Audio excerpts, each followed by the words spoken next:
Hello students, welcome back to the channel. In this video, we are going to study the diagram based on the male reproductive system. Now see, first of all, understand what does male reproductive system include. It will include a pair of testes, accessory ducts, accessory glands, and external genitalia. And male reproductive system is located in the pelvic region. Please, it is very important NCERT question. Now, testes, these are primary sex organ as well as they work as a endocrine gland. The testes is performing two function. It is working as a primary sex organ, okay, and it also work as an endocrine gland because it secrete a hormone that is androgen, and androgen which hormone? That is testosterone. So it also work as an endocrine gland. Please, for this you check your 11th class endocrine gland chapter. Now, this is testes are located in the scrotal sac, and scrotal sac means outside the abdomen. So this is testes. See the labeling, clear? And this testis is located in the scrotal sac, and scrotal sac reason is कि it will help to maintain the temperature 2 to 2.5 degree temperature lower than the normal body just for the spermatogenesis. The testes are located in the scrotal sac, which is outside the abdomen. This much is comfortable. Now see the ducts. This is vas deferens, which is coming out. First of all, see this. This is epididymis. Let me highlight it. This is epididymis. In next diagram also we'll study. This is epididymis. Clear? And see now next labeling. This is loop which is going up into the abdomen. This is vas deferens, and vas deferens will be looping over urinary bladder. And here before joining the seminal vesicle, it becomes as a swollen to form ampulla. So this blue color which I have drawn it, this is vas deferens. Clear? And it will meet a gland. That gland is known as seminal vesicle. This is seminal vesicle. I am doing it green color. Please focus. This is seminal vesicle. It is impaired. Okay, this is impaired. Now, after the meeting with the seminal vesicle, the name of the duct is changing as ejaculatory duct. Now, this become as ejaculatory duct. Now, ejaculatory duct will meet another gland that is prostate gland. See this, I am again making it green color. You can see this is prostate gland. So, this is prostate gland. And then it is meeting with another gland that is bulbourethral gland. See this one. This is bulbourethral gland. So till now in the diagram we have studied three glands. One is seminal vesicle, which is impaired. Prostate, it is single. Okay, and bulbourethral, this is also impaired. So these are the male accessory gland. Okay, beta, male accessory glands are this. And the secretion of these glands together is known as seminal plasma. Secretion of these three glands, secretion is known as seminal plasma. And seminal plasma is rich in fructose, calcium ions, and certain enzymes. Clear? Now, this much labeling is comfortable, and this is what? This is urethra. Urethra, which is opening into the through the external genitalia. This is urethra.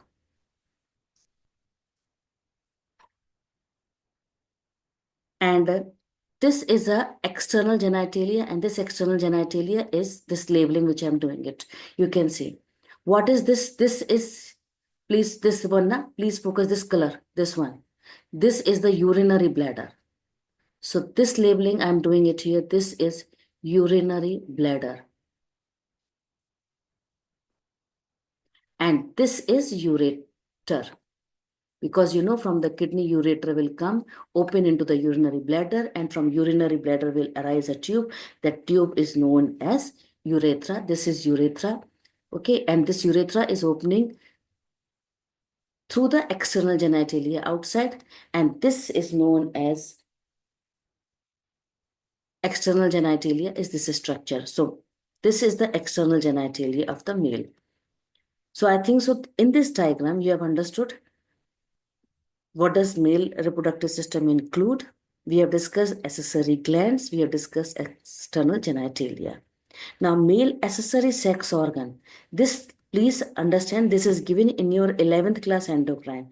It includes epididymis, vas deferens, two ducts, okay, two ducts, and these two glands, seminal plas vesicle and prostate gland. So it includes two ducts, it includes two glands and urethra. So I think so this labeling is easy for you now. Now let us see next labeling. See this diagram, understand it more properly. You know very well this is testes, clear? And this is present in the scrotum. And this is what? This is epididymis. So you can do this side also, epididymis. Or you can understand here this labeling. Okay, beta? Understand this labeling. This is epididymis. This is vas deferens, which is looping over the urinary bladder. So this labeling is urinary bladder. And obviously urinary bladder means ureter will open into urinary bladder. Okay. And this part is your seminal vesicle. Okay. This is seminal vesicle gland. Two are there. This is your prostate, single. Okay. Please remember prostate is single, prostate gland. And this is your bulbourethral gland.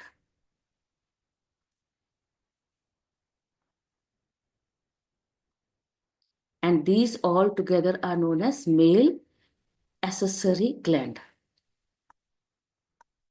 Clear? This much is comfortable?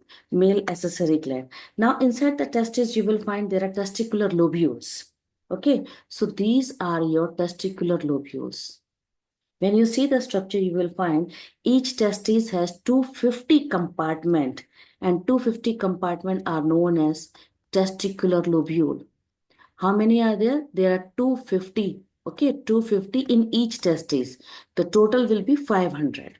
And each lobule contains seminiferous tubule. So let me highlight you. This is the seminiferous tubule. You will find here this is a coil-like structure. This is seminiferous tubule. So they contain seminiferous tubule. And seminiferous tubule will give rise to rete testis. So this structure, I'm using the color difference just to make you understand. This is rete testis. Clear? Labeling I'll do with different color. So this is rete testis. And rete testis will give rise to vasa efferentia. Rete testis will give rise to vasa efferentia. Clear? Vasa efferentia, which will open into the epididymis, and from epididymis vas deferens will come. So if you want to note down the sequence, you can note down from seminiferous tubule will come out rete testis. Clear? Rete testis will give rise to vasa efferentia. Vasa efferentia will enter into epididymis. And from epididymis will come out vas deferens. And vas deferens, after getting the duct from the seminal vesicle, it changes into the ejaculatory duct. And ejaculatory duct will get the secretion from other two glands, that is prostate and bulbourethral gland. And bulbourethral, and it will open into urethra. It will not lead into, it will open into urethra, which is opening out through the opening that is known as urethral meatus. Clear? So now what does accessory duct include? If you see the previous slide, accessory duct include rete testes, vasa efferentia, epididymis, and vas deferens. These are the male accessory duct. Clear, beta? This is male accessory duct. This is male accessory gland. And this is the primary sex organ plus endocrine gland. Clear? So this is the one external genitalia, which is, if you see, it is made up of a special tissue, and the enlarged end is called glans penis, and it is covered by loose skin that is known as foreskin. So this is glans penis, and it is covered by loose skin that is known as foreskin. And this, you know very well, this is urethra. Clear? So I think so this much labeling is comfortable. This diagram labeling is accessory duct includes, I have told you, rigid testes, vasa efferentia, epididymis, and vas deferens. Okay. And this diagram labeling is clear. Now let us see what does seminiferous tubule contain. If you see inside the seminiferous tubule, you will find two types of cells are present. One is spermatogonia cells, means male germ cells. Another is Sertoli cells. So this side, if you see this large cell, this is Sertoli cell. Clear? And here at the base side, if you will see the cell at the base side, you will find these are spermatogonia cells. Spermatogonia cells are immature cells. They can go for mitosis to increase the number. And finally, out of that one, if suppose differentiate, it will become big in size, and that it work as a primary spermatocyte cell. Clear? And primary spermatocyte ploidy will be 2n, spermatogonia ploidy 2n, which go for meiosis to form secondary spermatocyte, then meiosis to spermatid, and finally spermatozoa. So if you see the labeling inside this deep, this is a spermatozoa. And in between the two seminiferous tubule, you will find here few cells are present. These are known as Leydig cell. If you see few cells which are present in between the seminiferous tubule, this side, all these cells are known as Leydig cell or interstitial cell. Clear? These are Leydig cells or interstitial cell. Now let me explain you a little bit hormone concept. If you know hypothalamus will release gonadotropin releasing hormone, and this hormone will target anterior pituitary. Clear? It will target anterior pituitary, and then anterior pituitary will release FSH and LH. LH will target Leydig cell. It will target Leydig cell, and then Leydig cell will release androgen. That androgen is known as testosterone. FSH will target Sertoli cell. It will target Sertoli cell. Clear? Now see next. This is the diagram which I explained you, but see this concept.